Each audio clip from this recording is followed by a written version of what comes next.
Boa noite, professor Guilherme de Biologia. Estou aqui hoje para corrigir e comentar a prova da Unifesp, né? Segunda fase. Uma prova que esteve razoavelmente fácil, né? Se comparado às provas anteriores.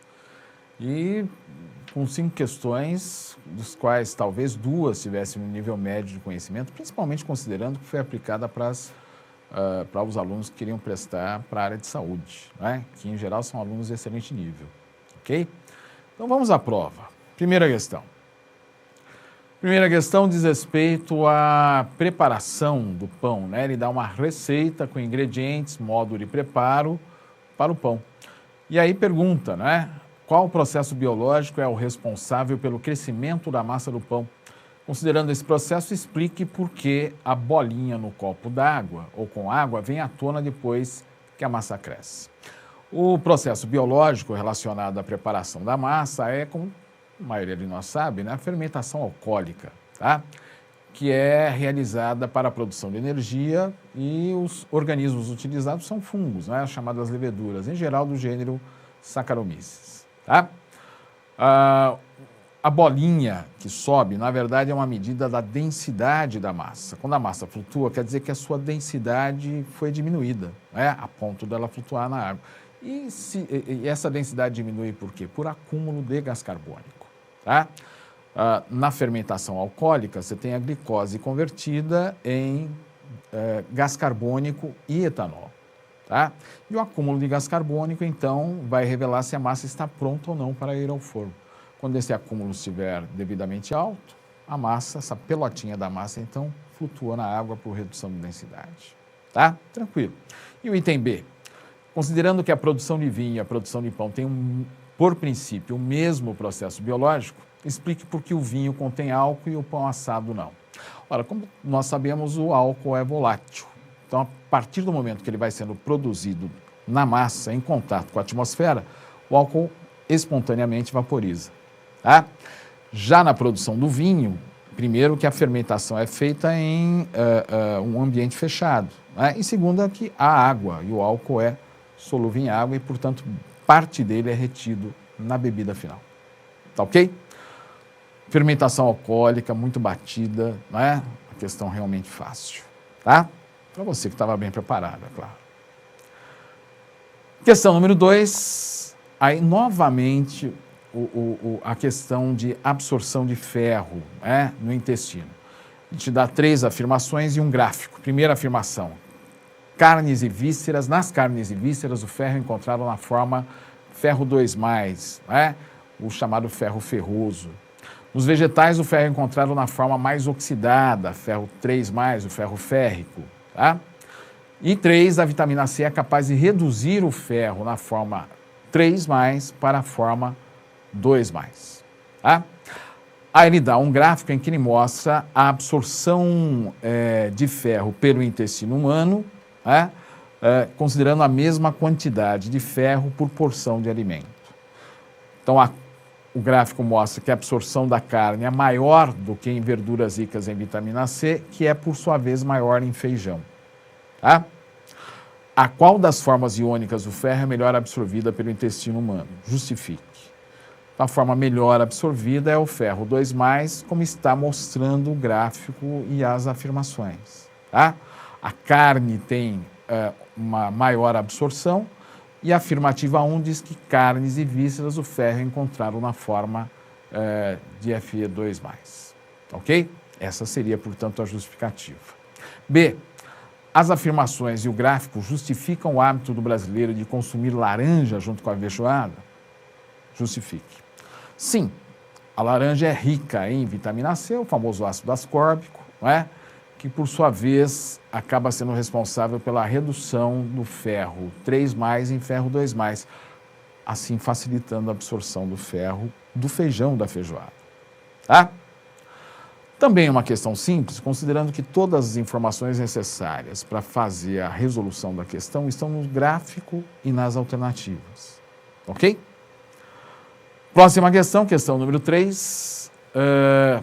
Um trecho é dado, né, extraído do Cortiços, do Aloysio Azevedo. Tá? E esse trecho, são 2 trechos, né? Fala, na verdade, da pombinha, que é uma menina que ainda não tinha entrado no período fértil, e após ter entrado no período fértil, então se apronta para poder casar. Tá? Então ele faz 2 perguntas. A, considerando a fisiologia da reprodução humana, o que vem a ser as regras às quais o autor se refere. Qual alteração hormonal finaliza o processo que resulta na vinda das regras, como explicitado no trecho número 2? Bom, as tais regras, na verdade, é a forma popular de se assinalar a menstruação. Tá? A menstruação é um dos períodos do ciclo menstrual. A cada ciclo menstrual ocorre um período de menstruação que vem a ser a descamação do endométrio, forração interna do útero, que ocorre num período aproximado, dura um período aproximado de 5 dias. Tá? Então, as regras se referiam ao evento de menstruação. A alteração hormonal que finaliza o processo e que resulta na vinda das regras, ou seja, na menstruação, é, na verdade, a queda de progesterona. Queda de progesterona vai causar, então, a descamação do endométrio. Progesterona, que é um hormônio ovariano. Tá? A queda, por sua vez, da progesterona no ovário é produzida por um comando da hipófise. Tá? Na hipófise, a queda do hormônio luteinizante produz a queda do hormônio progesterona. Tá? Mas acho que um aluno colocando só a questão da progesterona já está muito bem respondido. B. Suponha que pombinha já casada e com regras regulares quisesse evitar filhos e para isso adotasse o método contraceptivo conhecido por tabelinha. Como pombinha poderia determinar o período no qual deveria se abster de relações sexuais? Explique por que essa abstenção sexual deve se dar ao longo de um período de dias e não apenas de um dia. Esse tal método da tabelinha, para que ele dê relativamente certo, é necessário que o casal, principalmente a mulher, mas o homem também pode ajudar nisso, conheça o ciclo menstrual e que esse ciclo menstrual desta mulher seja absolutamente regular. Tá? Dos 28 dias em um ciclo menstrual médio, a ovulação, que é a liberação de um ovócito do ovário para as tubas uterinas, né? As antigamente chamadas trompas e falópio, ocorre ao redor do 14º dia. Esse ovócito eliminado, ele tem uma viabilidade de cerca de 12 a 24 horas. Tá? Ora, os espermatozoides, né, que são lançados no genital feminino, podem chegar a ter uma viabilidade, né, de cerca de 72 horas. Então, a mulher deve conhecer qual vai ser o dia preciso no calendário da sua ovulação, contar 3 dias antes, que é o período de duração de viabilidade dos espermatozoides, maiormente nesse período fértil, e a partir daí, então, cessar as relações sexuais. Tá? Após o dia da ovulação, contar mais 24 horas, viabilidade média máxima dos óvulos, e a partir de então, desse 4º dia, voltar a ter relações sexuais. Entretanto, sempre é bom adicionar uma margem de segurança. Então, a maioria daqueles que recomenda, né, um método da tabelinha pede para adicionar alguns dias, né, prevenindo alguma irregularidade do ciclo. Tá? Em geral, se fala num período de abstenção de 10 dias. Ok? A justificativa, então, da abstenção sexual se dar ao longo de dias é relativo ao período, principalmente ao período de viabilidade dos espermatozoides. Como eu falei, dura em média 72 horas. Então, não adianta se abster da relação sexual apenas no dia da ovulação. Tá? Porque se ela manteve relações sexuais, por exemplo, no dia anterior, quando ela ovular, ainda haverá espermatozoides viáveis que poderão fertilizar aquele óvulo. Ok? Cá entre nós, vocês devem se lembrar das aulas, é um método de baixíssima segurança, né? Justamente por conta da instabilidade do período menstrual ao longo da vida de uma mulher. Tá? Mas também é uma questão de índice médio, para fácil. É um conteúdo bastante batido nas salas de aula. Ok? Questão número 4, gente, ele apresenta os versos da canção Mata, com letra de Marlui Miranda e música de Marcos Santilli. Então, uma canção muito bela, não é?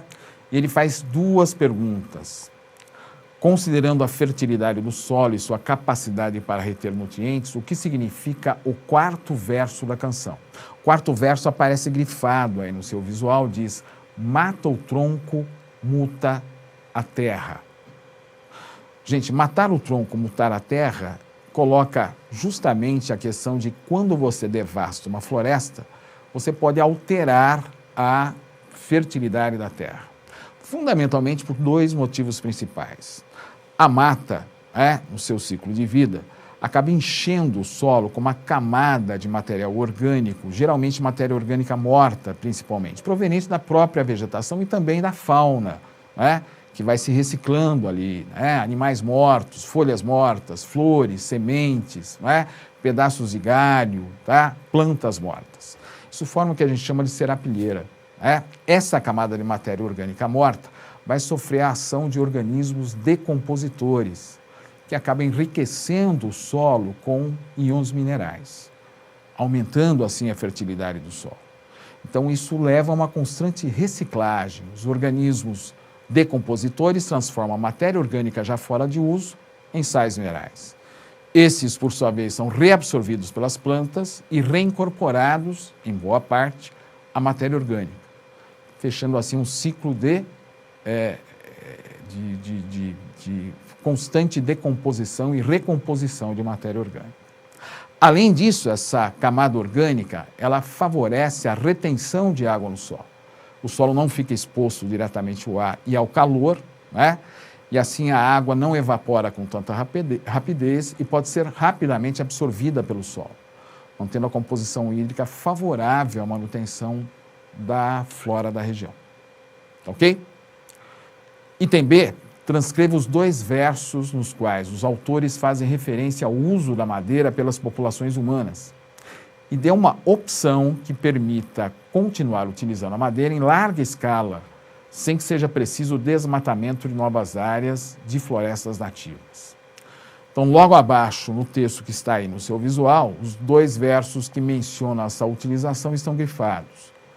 E transformando tudo em galho-ripa, farpa, cerca-pau e pó. Então, isso sugere formas de se utilizar a madeira extraída da mata. Como fazer a preservação desse recurso? Como extrair madeira de florestas sem esgotar o recurso? Então, é a chamada exploração sustentável. Uma das formas de você fazer isso é pegar um território em que você pretende explorar e dividi-los em áreas. E estas áreas serão exploradas na forma de rodízio. Você faz a extração de indivíduos de uma dada espécie de madeira ou das espécies que te interessam, mas sem extrair todos os indivíduos. Deixe indivíduos remanescentes em número suficiente para que haja, depois de um tempo, repovoamento. Esses indivíduos remanescentes vão fazer a reprodução, normal de qualquer ser vivo, inclusive árvores, e vão repovoar aquela área. Nesse tempo que leva para a repopulação da área e o crescimento desses indivíduos, novos indivíduos que se formarão, o indivíduo está explorando as áreas seguintes. Portanto, com isso, com essa estratégia de exploração em rodízio, cada área terá um tempo suficiente para se recuperar da exploração. E assim você mantém os recursos naturais tão importantes, a madeira, em condições de serem explorados, teoricamente, em área infinita. É uma forma bem interessante de se manter, então, um recurso natural sem que a exploração cause a sua extinção. Ok? Então é isso, gente. Próxima questão, questão número 5. Esta também consideramos uma questão de nível médio. Questão número 5 relata, através do texto, um problema de tratamento para pessoas com AIDS. O tratamento é feito com um coquetel de remédios e, após algum tempo, um dos indivíduos tratados mostra que esse coquetel está perdendo eficiência. E ele relata que essa perda de eficiência vem do surgimento de cepas virais, cepas de HIV, resistentes a esses medicamentos. Duas perguntas. A. Que mecanismo evolutivo é responsável pela mudança na característica da população viral frente aos medicamentos? No contexto da biologia evolutiva, quem foi o primeiro a propor esse mecanismo? Então, o mecanismo que ele quer que você mencione é o mecanismo de seleção. A utilização dos medicamentos acabou eliminando, reduzindo drasticamente a população de vírus, as cepas de vírus que são sensíveis ao medicamento. Quais os vírus que foram preservados? Aqueles que, por variação genética, mutação do material genético do vírus, apresentaram maior resistência a esses mesmos medicamentos. Tá? Esta cepa viral foi, então, proliferando. E, com a sua predominância no organismo do paciente, os recursos médicos utilizados, os medicamentos utilizados, foram gradativamente perdendo a eficiência. Então, a palavrinha mágica, seleção. Ora, todos sabemos que o primeiro a propor esse mecanismo de evolução por seleção de formas mais adaptadas ao ambiente específico de cada espécie foi quem? Charles Darwin, tá? Ou Charles Darwin, ok? B. Explique por que o coquetel de drogas foi mais eficaz no combate à doença após o paciente ter ficado um período sem recebê-lo. Então, dizia isso no texto, que depois de um período sem receber esse medicamento, após o retorno do tratamento, a eficácia do tratamento aparecia novamente. Então, por que isso? Sem a utilização dos medicamentos por um bom tempo, as cepas de vírus não resistentes, mais sensíveis a esses medicamentos, foram aumentando novamente no corpo do paciente. A ponto de que, depois de passar um tempo, boa parte da população viral que ele tinha era novamente sensível a esses medicamentos. Com a reintrodução do tratamento, obviamente, a redução da população viral foi muito grande e, com isso, o paciente pôde se recuperar. Mostrando que, quando aparece um fator seletivo, e o uso desse fator seletivo, no caso, o fator seletivo é a medicação, é suspensa durante algum tempo, ele pode voltar a ser eficiente novamente. Tá? Por quê? Porque se suspende o fator seletivo, os organismos mais sensíveis a esse fator podem recuperar a sua população. Com isso, o fator em questão pode voltar a ter maior eficácia. Também uma coisinha bem batida em sala de aula, também consideramos essa uma questão fácil. Então, nos resta esperar que você tenha tido um bom desempenho nessa prova, tá? E assim que você tenha a sua vaga garantida para o ano que vem, tá bom? Forte abraço, gente, até a próxima oportunidade.